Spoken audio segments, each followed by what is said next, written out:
நீ போடுவோ. ஏன் உனக்கு போட தெரியும்ல, ஷூ போட தெரியும்ல பாப்பாக்கு. பட்டு இன்னைக்கு நாம ஆட்டோல போறது இல்ல.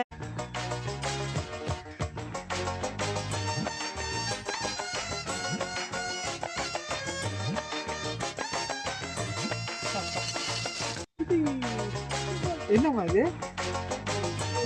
என்னது?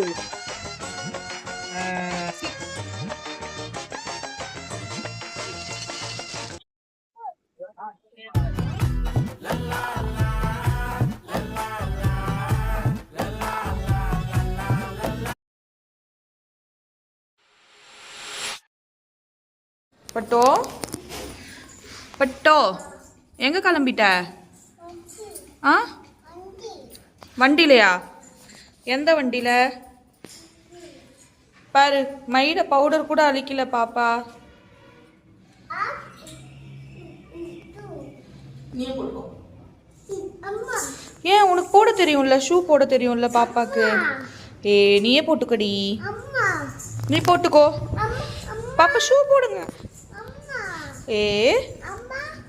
அம்மா போட்டு விட்டுமா? சரி. பட்டு இன்னைக்கு எங்க போறோம்?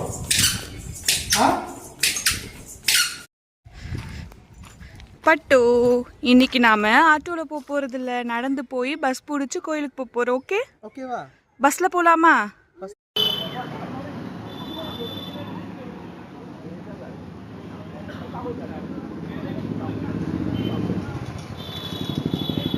ஒரு வழியாக வீட்டில் இருந்து கிளாம்பாக்கம் பஸ் ஸ்டாண்ட் வர ஒரு பஸ்ஸை பிடிச்சி வந்துட்டோம். இப்போது இங்கேருந்து 21G பிடிச்சி மயிலாப்பூர் போகணும். குட்டிக்கு பஸ்ஸில் போகிறதுனாலே ஜாலி தான். பஸ் ஸ்டாண்டில் பயங்கரமாக எக்ஸ்ப்ளோர் பண்ணிகிட்டு இருந்தான். இப்போ 21G பிடிச்சி மயிலாப்பூர் போக போகிறோம். கிளாம்பாக்கத்தில் இருந்து மயிலாப்பூர் பார்த்திங்கன்னா 1 hour ட்ராவல். அடித்து பிடிச்சி ஒரு சீட்டை பிடிச்சிட்டோம். இதில் விண்டோ சீட்டில் அம்மாவும் பையனும் உட்காந்துக்கிட்டு பயங்கரமாக எக்ஸ்ப்ளோர் பண்ணிட்டு வராங்க. இவன் அது என்ன, இது என்ன, ஆட்டோ, கார், பைக்கு அங்கன்னு சொல்லிட்டு கொஷின் கேட்க அவங்களும் ஆன்சர் பண்ணிட்டே வந்தாங்க. இவங்க கொஷின் கேட்கவும் அவனும் ஆன்சர் பண்ணிட்டு வந்தான். இந்த மாதிரி பயங்கரமாக எக்ஸ்ப்ளோர் பண்ணிவிட்டு பேசிக்கிட்டே ஜாலியாக 1 hour ட்ராவல் பண்ணோம். இதுதான் குழந்தைங்களுக்கு கொஷினிங் ஃபேஸ் போல். அதனால் இவன் பயங்கரமாக கொஷின் கேட்க ஆரம்பிச்சிட்டான்.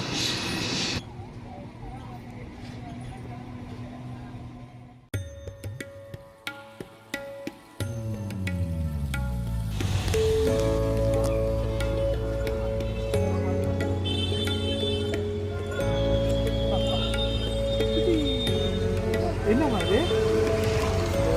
என்னது? அப்பா லைட் பார்த்தீங்களா?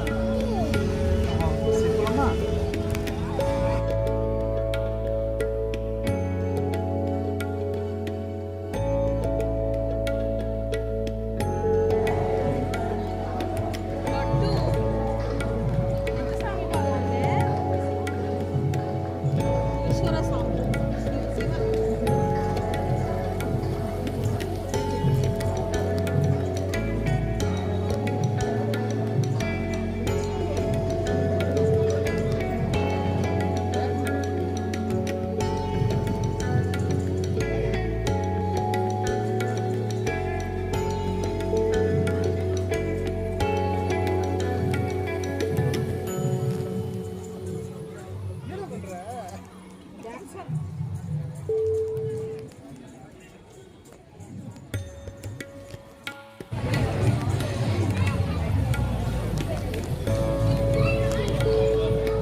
வெளியே வந்தோடனே குட்டிக்கு பயங்கரம் பசி போல். குட்டி பிஸ்கெட் சாப்பிட்டு கொஞ்சம் ரிலாக்ஸ் பண்ணிவிட்டு அதுக்கப்புறம் பஸ் ஸ்டாண்டுக்கு போய் பஸ் பிடிக்கலான்னு போனால் பயங்கர ரஷ்ஷு. கோயிலையும் ரஷ்ஷு, பஸ்ஸும் ஃபுல்லாக வந்துகிட்டு இருந்தது. ஃபஸ்ட்டு 2-3 பஸ்ஸை விட்டுட்டு அதுக்கப்புறம் ஒரு பஸ்ஸை பிடிச்சி ரிட்டன் வர நைட்டு 10 மணி ஆயிடுச்சு. பயங்கர டயர்டோட வீட்டுக்கு போயிட்டோம். ஓரமா வா.